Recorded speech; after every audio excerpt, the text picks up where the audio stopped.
Let's imagine that you are me in 2025 and you find out on Google that there is an abandoned Volvo 740.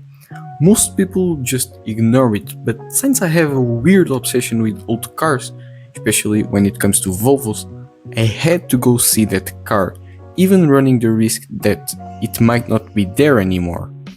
The day arrived, and eventually I decided to go there to see the car, and immediately I noticed that what I was looking at was that old abandoned Volvo.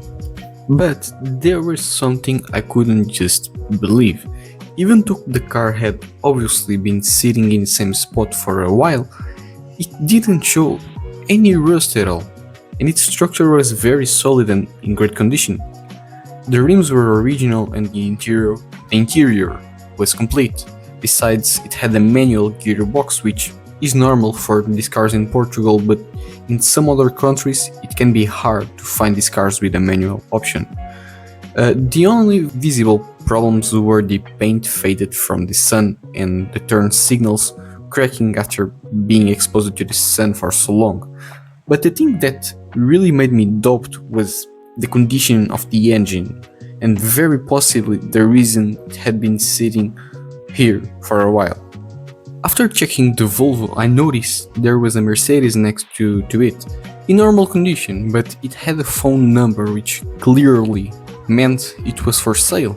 I decided to take a photo of the number to call the seller later and see if he was the same owner of the Volvo.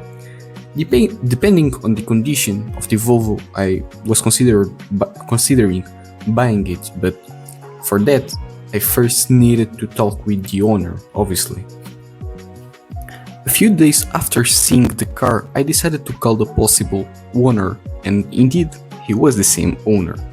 He told me the story of the car, and what happened was that the previous owner was an elderly gentleman who didn't take much care with maintenance.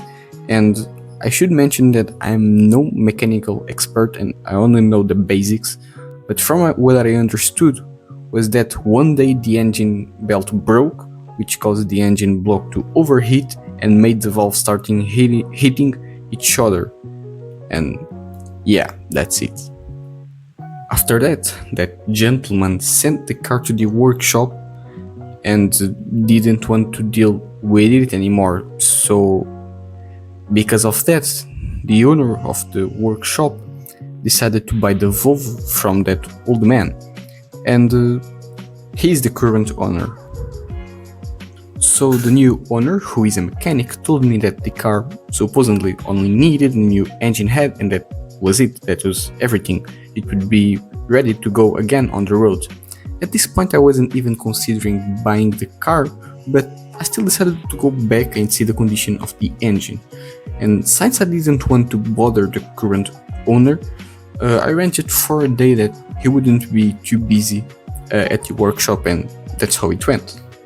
So after a few days I went back there, and with the current owner I was able to check the condition of the engine and the interior, and you wouldn't even want to know the number of wasps that came out of that car as soon as I opened the driver's door.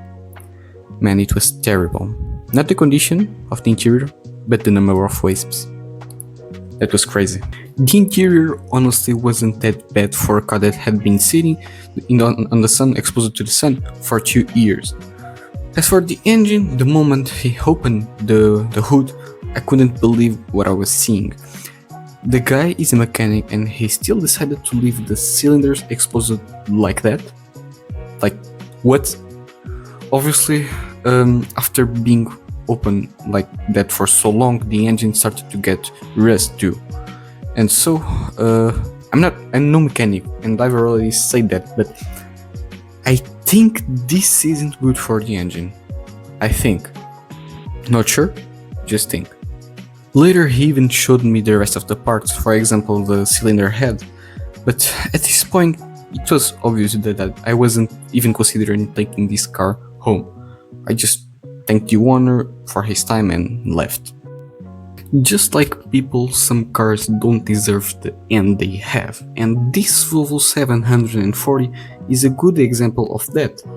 Even though I absolutely love these cars and the owner had accepted 200 euros for a car that would easily be worth 2000 just in parts, I knew this would be a financial mistake and would probably need a complete engine swap. Maybe who knows, one day this could be someone's project and this beautiful Volvo 740 could be back on the roads. But for now, this is it, I guess.